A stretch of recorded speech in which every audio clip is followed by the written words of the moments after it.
This is just a glimpse into the ugly world of oil spills. Animals are losing their food sources and home due to many oil spills that happen every year.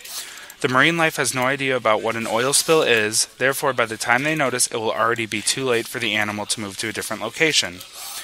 Oil tankers play a big part in oil spills because they are one of the most common ways in which oil is transported. Oil tankers just need to scrape against a rock or an iceberg and the oil tanker will begin leaking. According to Brian, this oil tanker is leaking oil into the water, and this is the beginning stage of a bad oil spill. The oil spill is bad because the oil will not be cleaned up for a few days, and the oil will begin breaking down, turning into sludge. The sludge looks like mud, but it has an oily consistency and doesn't wash off as easily. If marine animals are caught in the sludge, they will be stuck until something or somebody cleans off the sludge. The animal will begin to attempt to clean off the sludge, but this is useless because as the animal cleans off the sludge, they will in turn begin to ingest toxic chemicals.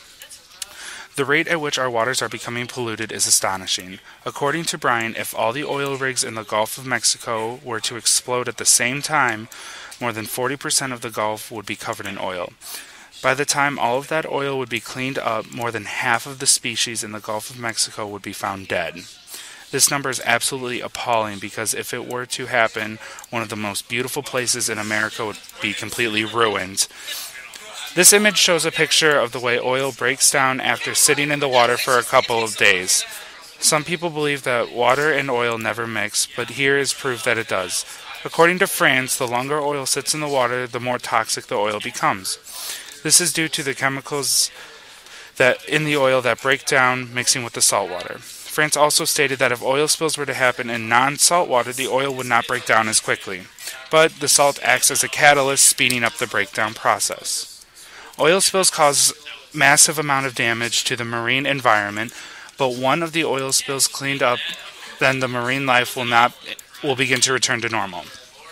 According to Brian, after an oil spill, there can still be traces of oil in the bottom of the ocean and sticking to coral reefs. This area of the ocean cannot be cleaned as easily as the other portions because of the depth of the coral reef. This coral will not be able to be cleaned itself because of the nature, meaning the coral is a living animal but is stationary and does not move as easily as other marine animals.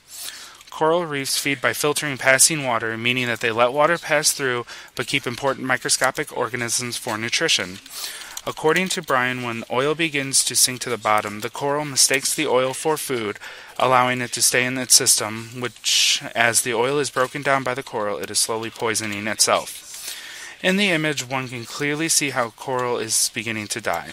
The dull brown color is the first sign of death. Normal coral has a bright, vivid colors, and fish are always swimming near the coral because coral is a place of safety.